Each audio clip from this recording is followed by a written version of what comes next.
15টা plate লাগাইলাম।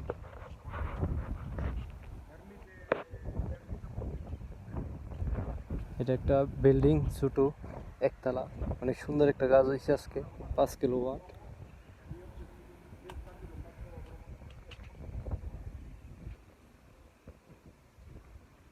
এই যে আমরা নিচে এইগুলা ফ্রেম বানায়া আমরা এইভাবে প্লেট লাগাই। এই যে নিচে এগুলো ব্লক, এগুলো অনেক ওজন, এক একটা আপনার 50 কেজি মতো। এগুলো আপনি ফোর ক্লিপ দিয়ে উপরে উঠাই